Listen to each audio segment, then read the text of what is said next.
बच्चों से लेके बूढ़ों तक, गरीब से लेके अमीर तक, हर एक इंडियन का सबसे फेवरेट बिस्किट, जिसको अपने स्नैक टाइम में सबसे ज्यादा खाना पसंद करते हैं। एक ऐसी ब्रांड है जिसने 28 साल में अपना एक बार भी प्राइस चेंज नहीं किया और इंडियन ग्लूकोज बिस्किट मार्केट का 70% से भी ज्यादा का मार्केट शेयर कैप्चर कर रखा है। ऐसा कुछ भी ब्रांड स्टार्ट हुए, इससे कंपनी ने ऐसा क्या किया बिस्किट मार्केट के अंदर कि इंडिया में सबसे पहली कंपनी बनी एफएमसीजी इंडस्ट्री की, जिसने 5000 करोड़ से भी ज्यादा का रेवेन्यू क्लोज किया था। तो ऐसा क्या किया इस कंपनी ने कि इस कंपनी का रेवेन्यू 2022 के अंदर 16,000 करोड़ से भी ज्यादा का रहा और आज भी इतने सारे इंडस्ट्री जाइंट्स अपने अलग अलग बिस्किट्स मार्केट में लॉन्च करते रहते हैं, अलग अलग टेस्ट को इंट्रोड्यूस करते रहते हैं। उसके बावजूद भी ग्लूकोज बिस्किट इंडस्ट्री का किंग बना हुआ है और दुनिया का सबसे ज्यादा बिकने वाला बिस्किट ब्रांड बना हुआ है। Hello and welcome back to hack me live. मैं उसमें जाएंगे बिजनेस कोच और आज के इस वीडियो के अंदर हम लोग बात करने वाले हैं कि कैसे पार्ले जी ने अपने बिस्किट का दाम केवल 5 रुपए रखा हुआ है। 28 साल में इन्होंने एक बार भी इसको चेंज नहीं किया है, उसके बावजूद भी कंपनी का प्रॉफिट कैसे बढ़ता जा रहा है और उसी के साथ में इस कंपनी ने ऐसी कौन सी स्ट्रेटेजीज लगाई कि पूरी इंडस्ट्री के किंग बने बैठे हैं।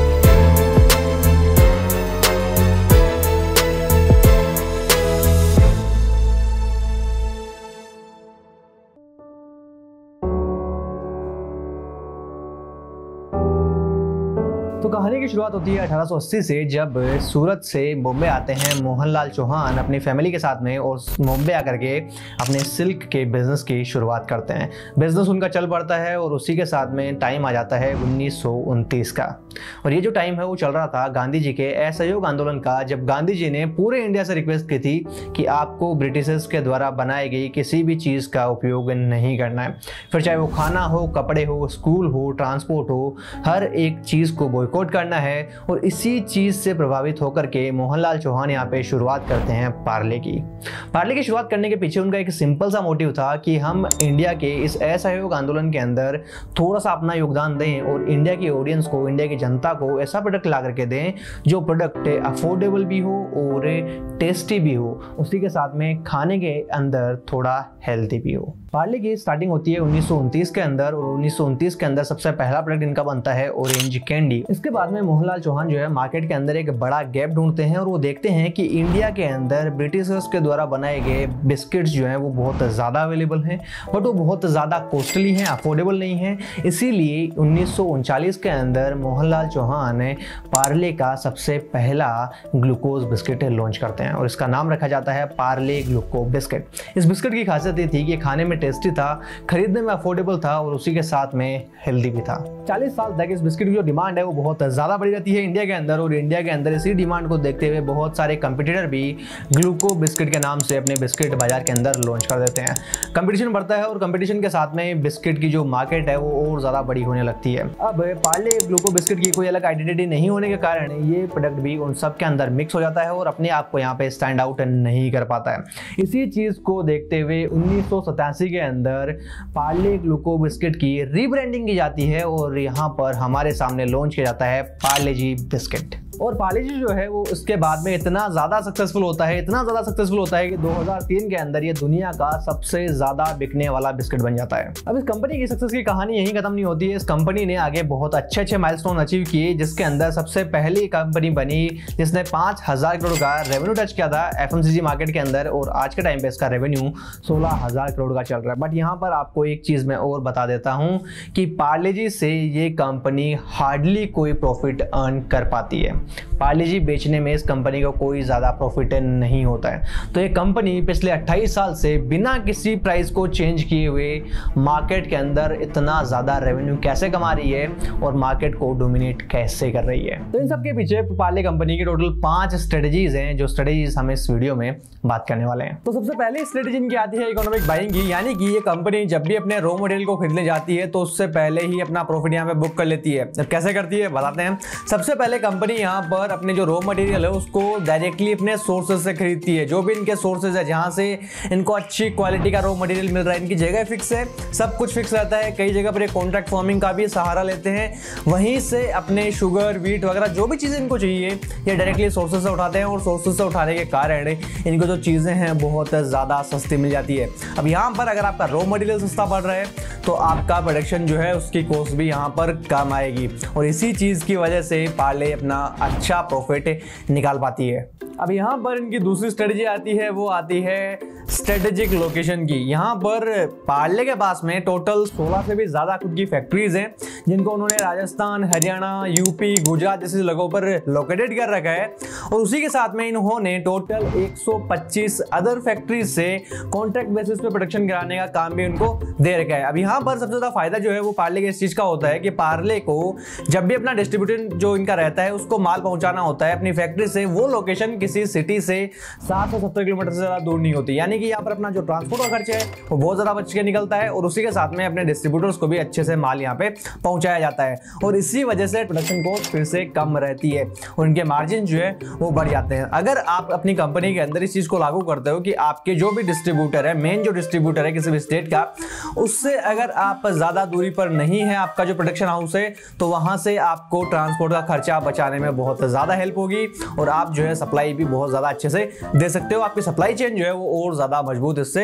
हो जाएगी। थर्ड स्ट्रेटेजी इनकी निकल करके आती है पार्ले जी को as a driver product use करना। यानी अगर आप अपने प्रोडक्ट के अंदर, अपनी सर्विस के अंदर एक ऐसा प्रोडक्ट ले आते हो या एक ऐसा ब्रांड ले आते हो जो केवल आपके लिए एक ड्राइवर प्रोडक्ट होने वाला है, जिससे कस्टमर केवल आपको जानता है और आपका सबसे ज्यादा जो सामान है वही बिकता है, बट उसके साथ में आप अदर वैरायटी के प्रोडक्ट आपके जितने भी हैं उन सबको आप बेच सकते हो। पार्ले यहाँ पर सेम स्ट्रेटेजी लगाता है।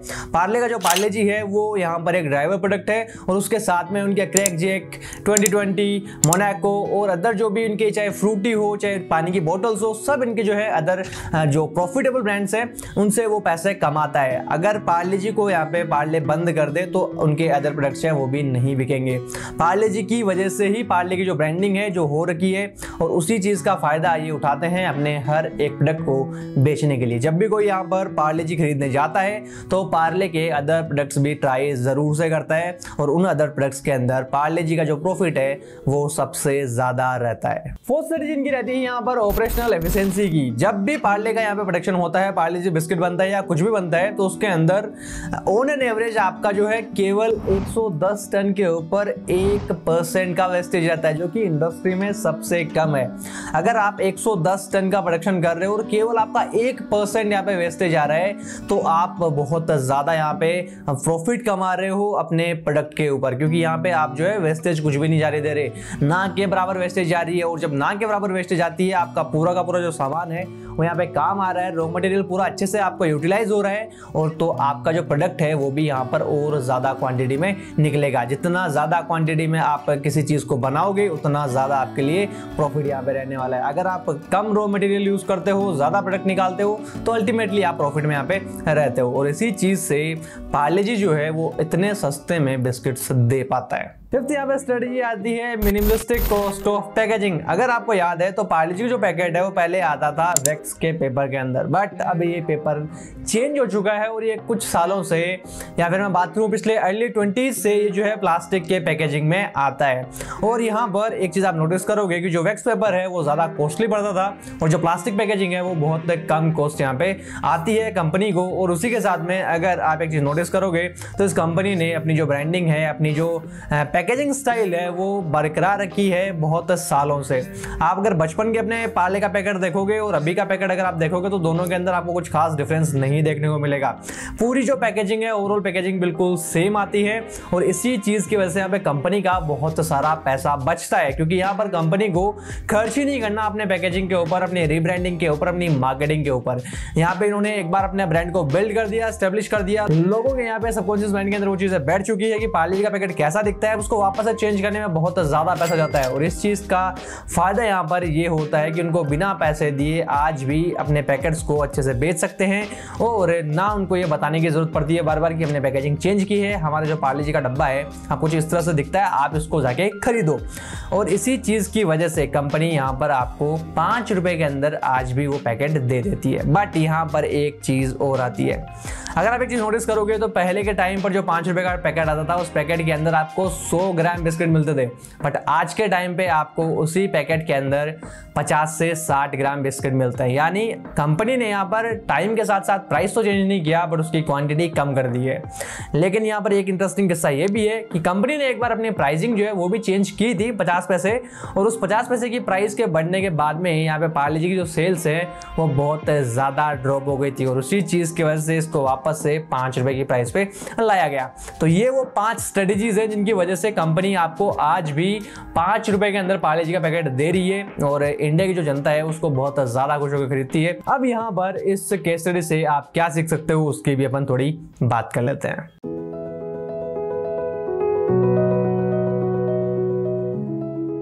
अब यहाँ पे सबसे पहले हमारी लर्निंग आती है कि एक ऐसा प्रोडक्ट बनाओ जो आप हर एक ऑडियंस को दे सको। यहाँ पर चाहे गरीब हो, अमीर हो, छोटा बच्चा हो, एक एडल्ट हो या फिर एक बूढ़ा आदमी हो, कोई भी जो है पार्ले जी को एंजॉय कर सकता है। और ये प्रोडक्ट भी ऐसा है कि आप इसको मल्टीपल तरीके से एंजॉय कर सकते हो। बहुत से लोग जो है पार्ले जी को चाय के साथ खाना पसंद करते हैं, बहुत से लोग जो है वो कॉफी के साथ खाना पसंद करते हैं, कुछ दूध के साथ में, और कुछ हमारे जैसे लेजेंड ऐसे भी हैं जो पानी के साथ में भी इसको खाना पसंद करते हैं। और यहाँ पर नॉर्मली ऐसे भी पार्ले जी को खाया जाता है। तो एक ऐसा प्रोडक्ट बनाओ जो प्रोडक्ट आप मल्टीपल तरीके से यूज ले सकते हो। और उसके साथ में आज के टाइम पर आप एक चीज नोटिस करोगे कि पार्ले जी के यहाँ पे आइसक्रीम और केक्स तक मिलते हैं। तो आपका जो प्रोडक्ट है वो इतना अलग होना चाहिए, इतना स्पेशल होना चाहिए कि कोई उसको कैसे भी काम में ले, बट उसके साथ में ये अफोर्डेबल भी होना चाहिए और टेस्टी भी होना चाहिए। अब आता है हमारा लेसन नंबर 2। आप जब भी अपने प्रोडक्ट की ब्रांडिंग कर रहे हो तो ब्रांडिंग को बार बार चेंज करने की जरूरत आपको नहीं है, अगर वो लोगों के दिमाग में फिट बैठ गई है। तो अगर आप अपने पैकेज की ब्रांडिंग अलग रखते हो, अगर आप अपने कंपनी की ब्रांडिंग बार बार चेंज करते हो, तो यहाँ पे आपको उसके प्रोडक्शन में तो आपको अलग पैसा लगाना ही पड़ेगा, आपको जो है डिजाइनर को अलग पैसा लगाना पड़ेगा, आपको जो यहाँ पे एडवर्टाइजमेंट का अलग पैसा लगाना पड़ेगा। बट उसके साथ में आपकी जो रेपुटेशन है वो भी यहाँ पर कहीं ना कहीं मार्केट के अंदर थोड़ी बिगड़ सी जाती है कि बार बार अगर हम अपने प्रोडक्ट का डिजाइन चेंज कर रहे हैं, लुक चेंज कर रहे हैं, तो उससे कस्टमर जो है थोड़ा इरिटेट हो जाता है, क्योंकि कस्टमर को यहाँ पर अपने फेवरेट प्रोडक्ट्स के अंदर ज्यादा चेंजेस कभी भी नहीं चाहिए होते हैं। अब आती है हमारी लर्निंग नंबर 3। और जब भी आप अपने प्रोडक्शन लाइन को सेटअप कर रहे हो, जब भी आप अपने डिस्ट्रीब्यूशन चैनल को सेटअप कर रहे हो, तो एक चीज जरूर से ध्यान रखो कि जो भी आपका यहाँ पे डिस्ट्रीब्यूटर है या आपका जो प्रोडक्शन हाउस है, आपका जो फैक्ट्री है या फिर आपका जो वेयर हाउस है, उसकी यहाँ पे डिस्टेंस सिटी से थोड़ी दूर हो, बट ज्यादा दूर ना हो। क्योंकि अगर थोड़ी दूर अगर आप इन सब चीजों को सेटअप करोगे तो आपको यहाँ पे रेंट वगैरह जो है, प्रॉपर्टी वगैरह जो है वो सस्ती मिलेगी, और ट्रांसपोर्ट का आपका जो खर्चा है वो भी थोड़ा कम आएगा। बट यहाँ पर एक चीज और ध्यान रखना कि आप यहाँ पर सस्ते के चक्कर में मार्केट से ज्यादा दूर ना निकल जाओ, अदरवाइज आपका ट्रांसपोर्ट का खर्चा जो है वो बढ़ जाएगा। फिर आती है हमारी यहाँ पे लर्निंग नंबर 4। और इसके अंदर आपको एक चीज और ध्यान में रखनी है कि जिस हिसाब से पार्ले जी ने सारी की सारी जो फैक्ट्रीज है वो खुद सेटअप ना करके यहाँ पर कॉन्ट्रैक्ट बेसिस के ऊपर प्रोडक्शन करवाया है। अगर आपका प्रोडक्ट कुछ ऐसा ही है जिनको आप कॉन्ट्रैक्ट बेसिस के ऊपर प्रोडक्ट को बनवा सकते हो, तो जरूर से इस चीज का ध्यान दें और अपने जो भी कॉन्ट्रैक्ट वर्कर्स हैं या फिर कॉन्ट्रैक्ट जो फैक्ट्रीज हैं जो ऐसा काम करती हैं, उनसे जरूर से कॉन्टैक्ट करें और अपना प्रोडक्शन जो है उन्हीं से करवाएं, क्योंकि उनके पास में ऑलरेडी मशीनरीज हैं, लेबर है, उनके पास में इस चीज का एक्सपर्टीज भी होगा।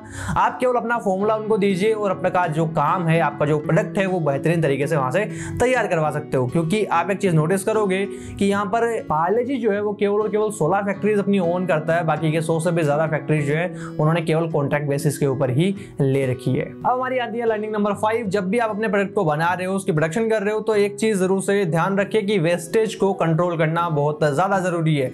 अगर आप अपने रॉ मटेरियल से एक क्वांटिटी प्रोडक्ट बनाते हो, एक क्वालिटी प्रोडक्ट बनाते हो, तो उसकी क्वांटिटी ज्यादा से ज्यादा निकले, इस चीज का जरूर से ध्यान रखो। क्योंकि रॉ मटेरियल जितना ज्यादा आप वेस्ट करोगे उतना ज्यादा आपको यहाँ पे प्रोडक्ट की कॉस्ट बढ़ानी पड़ेगी।